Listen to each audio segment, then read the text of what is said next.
नमस्कार दोस्तों, स्वागत है आपका अपने YouTube चैनल मनी इन्वेस्ट गुरु में। और आज के वीडियो में हम देखेंगे कि लिक्विड म्यूचुअल फंड क्या होते हैं और हम इनमें इन्वेस्ट कैसे कर सकते हैं।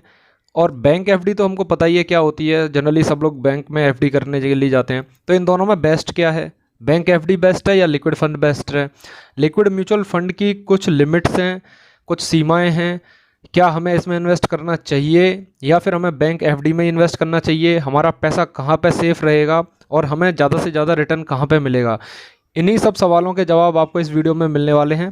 तो चलिए शुरू करते हैं आज की वीडियो। तो सबसे पहले हम ये जान लेते हैं कि लिक्विड म्यूचुअल फंड होते क्या हैं और ये काम कैसे करते हैं।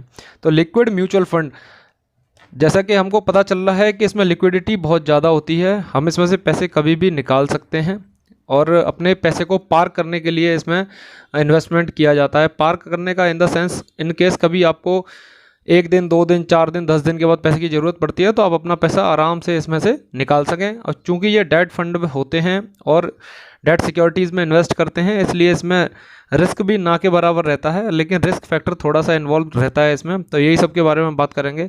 म्यूचुअल फंड का नाम आने से ही हमारे दिमाग में ये आता है कि ये म्यूचुअल फंड का मतलब है कि ये पूरा पैसा शेयर मार्केट में जाएगा, लेकिन दोस्तों ऐसा नहीं होता। जो डेट फंड होते हैं, तो डेट फंड पूरे के पूरे गवर्नमेंट सिक्योरिटीज़, बॉन्ड और डिबेंचर्स में पैसा लगाते हैं। अब लिक्विड म्यूचुअल फंड की बात करें, इसमें और भी शॉर्ट टर्म म्यूचुअल फंड भी रहते हैं। तो अगर हम आज लिक्विड म्यूचुअल फंड की बात कर रहे हैं तो इसका जो पैसा रहता है, इसका इन्वेस्टमेंट यूनियर जो रहता है वो 91 डेज से कम समय के लिए रहता है।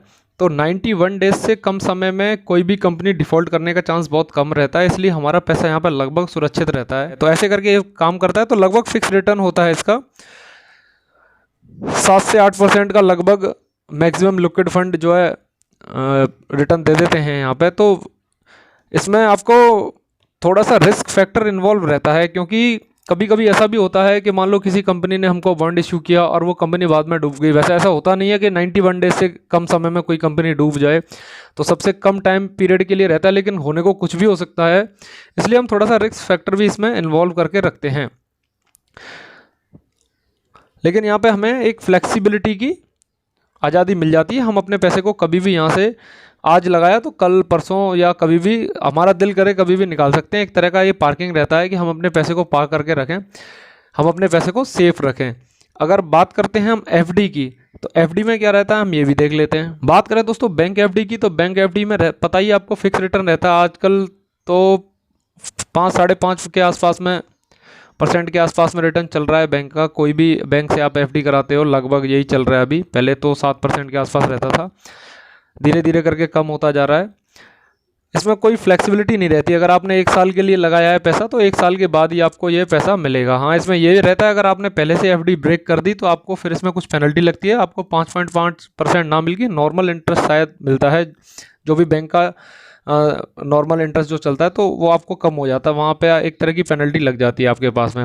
हाँ, लेकिन इसमें ये रहता है कि आप ऑटो स्वीप की अगर फैसिलिटी उस बैंक में अवेलेबल है तो आप वो लगा सकते हैं। इस ऑटो स्वीप में क्या रहता है कि एक सर्टेन अमाउंट के बाद में आपका पैसा अपने आप डिडक्ट हो के एक दूसरे अकाउंट में चला जाता है। वो भी एक एफडी अकाउंट रहता है। तो एफडी अकाउंट में जाने के बाद आपको एफडी के बराबर उसमें रिटर्न मिलने लग जाता है। हाँ, इसमें से आप पैसा अपना कभी भी निकाल सकते हैं, ये आपको आज़ादी रहती है। तो जितने समय के लिए आप इसमें अपना पैसा रखते हैं उतने समय के लिए आपको इसमें रिटर्न मिल जाता है। तो इसमें कोई रिस्क इन्वॉल्वमेंट नहीं रहता। बैंक पहले ही बता देती है आपको कि भाई इतना पैसा आपको जमा किया है, आपने 100 रुपये जमा किए हैं तो आपको 1 साल के बाद में 105.5 रुपये मिल जाएंगे। ऐसे करके गवर्नमेंट अब बैंक आपको पहले ही बता देती है कि आपको इसमें कितना मिलेगा। तो इसमें कोई रिस्क इन्वॉल्वमेंट नहीं रहता। लेकिन अगर दोनों की कंपैरिजन किया जाए कि हमें बैंक एफडी में पैसा रखना चाहिए या फिर लिक्विड म्यूचुअल फंड में पैसा रखना चाहिए, अगर इन दोनों में कंपैरिजन किया जाए तो इसमें कौन सा बेस्ट रहेगा, इसके बारे में हम लोग बात करते हैं। तो दोस्तों अगर रिटर्न के बारे में बात करें तो लगभग फिक्स रिटर्न ही रहता है। 6 से 7% का उसका भी रहता है। कभी कभी वो 6 से 7 भी चला जाता है, कभी 7 से 8, 6, कभी कभी 5 भी रह जाता है। तो ये डिपेंड करता है कि वो पैसा म्यूचुअल फंड के पास ही पड़ा है या उसने किसी सिक्योरिटी में उसको इन्वेस्ट करके रखा है, वहाँ से क्या रिटर्न आ रहा है उसके ऊपर डिपेंड करता है। और बैंक एफडी में भी लगभग वही, अभी आजकल तो 5-5.5% का रिटर्न चल रहा है। लेकिन अगर इसमें फ़ायदे की बात करें तो बैंक में आपका रिटर्न फिक्स हो जाता है कि आपको 5.5% से ज़्यादा नहीं मिलेगा। लेकिन लिक्विड म्यूचुअल फंड में आपका 5.5% से ज़्यादा 6, 7, 8% तक जा सकता है। ये डिपेंड करता है कि वो म्यूचुअल फंड का फंड मैनेजर ने किस तरह से उसको पैसे को यूटिलाइज किया है। तो यहाँ हमको थोड़ी सी ये आज़ादी मिल जाती है कि हमें यहाँ पे रिटर्न थोड़ा सा ज़्यादा मिल जाता है। बैंक एफडी में बात करें तो यहाँ पे कोई फ्लेक्सिबिलिटी नहीं रहती है अपने पैसे को निकालने की, ये तो मैं आपको बता ही चुका हूँ। 1 साल के बाद ही आप पैसा निकाल सकते हैं, नहीं तो आपको पेनल्टी लगती है। लेकिन लिक्विड म्यूचुअल फंड की बात करें तो आप अपने पैसे को कभी भी निकाल सकते हैं। उसमें आपको जितना उस समय तक इंटरेस्ट मिल चुका होगा वो सारा आपको मिल जाएगा। तो ये आपको आज़ादी रहती है इसमें। हाँ, इसमें ऑटो स्वीप की बात करी थी हमने, ये तो बैंक एफडी की बात करी थी। और अगर हम रिस्क इन्वॉल्वमेंट की बात करें तो इसमें कोई रिस्क नहीं रहता है, उसमें थोड़ा सा रिस्क इन्वॉल्व रहता है, क्योंकि कोई भी कंपनी अगर डिफ़ॉल्ट कर दे तो, क्योंकि हम 100% किसी को श्योर नहीं मानते हैं। तो ये कुछ चीज़ें रहती हैं इसमें कि जिनको देख के हम ये आइडिया लगा सकते हैं कि हमें लिक्विड फंड में इन्वेस्ट करना चाहिए या बैंक एफडी में इन्वेस्ट करना चाहिए। अगर आपको दोस्तों आपका पेशेंस डिसिप्लिन अच्छा है तो मैं कहूँगा आप ऑटो स्वीप करा लीजिए, वो सबसे अच्छा है। ऑटो स्वीप कराने से आपका पैसा एक सेविंग अकाउंट में से अपने आप कट के एफडी अकाउंट में चला जाता है, जिससे आपको एफडी अकाउंट का पूरा रिटर्न मिलता है।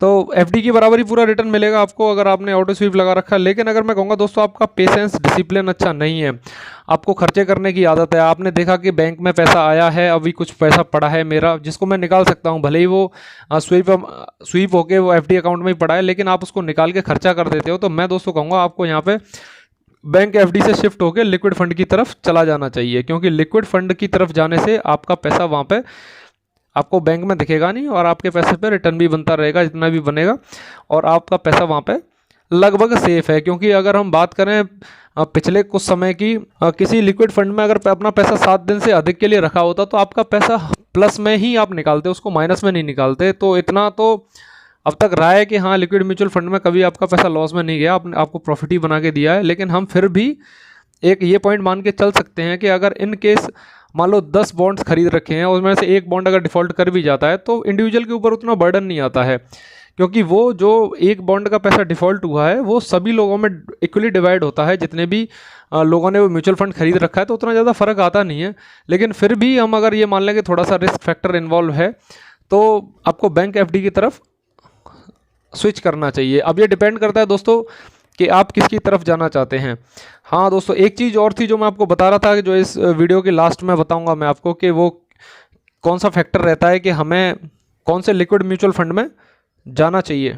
तो दोस्तों बहुत सारे लोग क्या करते हैं, लिक्विड म्यूचुअल फंड खरीदते समय वो ये देख के जाते हैं कि पिछले समय में, पिछले 7 साल में, 8 साल में, 10 साल में, 5 साल में कौन से म्यूचुअल फंड ने ज़्यादा रिटर्न दिया है। तो दोस्तों मैं बता दूं कि कोई भी कंपनी में अगर आप लिक्विड म्यूचुअल फंड में जाते हैं, किसी भी कंपनी में अगर आप इन्वेस्ट करते हैं, तो जो बुरी कंपनियां होती हैं मैं दोस्तों बता दूं वो ज़्यादा रिटर्न ऑफर करती हैं, क्योंकि हमारे बॉन्ड या जो दूसरी चीज़ें हैं वो ज़्यादा बिक्री हों। क्योंकि उन कंपनियों के कोई बॉन्ड खरीदना नहीं चाहता, उनका रेटिंग बहुत ख़राब रहता है, या फिर मान लो वो डूबने की कगार पे रहती हैं, अब उनको पैसे की ज़रूरत है, तो वहाँ पे वो क्या करती हैं, अपने बॉन्ड को पे ज़्यादा इंटरेस्ट रेट जो है जारी करती हैं, जिससे कि लोग उसकी तरफ आकर्षित हों और उसके बॉन्ड खरीदें। लेकिन बाद में उसके डिफ़ॉल्ट होने का चांस उतना ही ज़्यादा रहता है। तो इसलिए दोस्तों मैं कहूँगा कि अगर आप कोई बॉन्ड इंडिविजुअल भी खरीद रहे हैं या फिर डिवेंचर खरीद रहे हैं, या गवर्नमेंट सिक्योरिटी में ही आप इन्वेस्ट करें, या फिर कोई कंपनी में इन्वेस्ट करते हैं तो AAA रेटेड कंपनी ही देख के इन्वेस्ट करें कि कंपनी AAA+ रेटेड कंपनी है तो ही उसमें इन्वेस्ट करें, या फिर गवर्नमेंट सिक्योरिटी में करें, वो ज़्यादा बेस्ट रहेगा आपके लिए। क्योंकि गवर्नमेंट कभी डिफ़ॉल्ट नहीं कर सकती है और AAA रेटेड कंपनियाँ भी कभी डिफ़ॉल्ट ज़्यादातर नहीं करती हैं, होने को कुछ भी हो सकता है दोस्तों। तो ये था दोस्तों लिक्विड म्यूचुअल फंड और एफडी में डिफरेंस, आपको यहाँ पर विस्तार से बता दिया। अभी फैसला आपका है कि आपको अपने पैसे को म्यूचुअल फंड में पार्क करना है या फिर एफडी में रखना है। अगर थोड़ा सा ज़्यादा रिटर्न लेना है तो आप म्यूचुअल फंड की तरफ जा सकते हैं, अगर फिक्स रिटर्न लेना है तो एफडी की तरफ जा सकते हैं। एफडी में भी अगर 1 साल के लिए आपको फिक्स नहीं रखना है तो अगर आप बैंक में आपको ऑटो स्वीप का फैसिलिटी है तो आप ऑटो स्वीप फैसिलिटी को वहाँ से बैंक में जाके एक्टिव करा सकते हैं और उसमें भी आप एफडी का पूरा रिटर्न ले सकते हैं। तो दोस्तों वीडियो आपको कैसा लगा कमेंट करके हमें ज़रूर बताइए। हाँ दोस्तों, अगर आपने इस चैनल को सब्सक्राइब नहीं किया है तो सब्सक्राइब करके अपना प्यार जरूर दिखाएं, इस वीडियो को लाइक करें तथा अपने दोस्तों के साथ शेयर करें और इस चैनल को सब्सक्राइब जरूर करें। इन्वेस्टिंग करते रहें तथा अपनी वेल्थ बढ़ाते रहें। धन्यवाद दोस्तों, जय हिंद।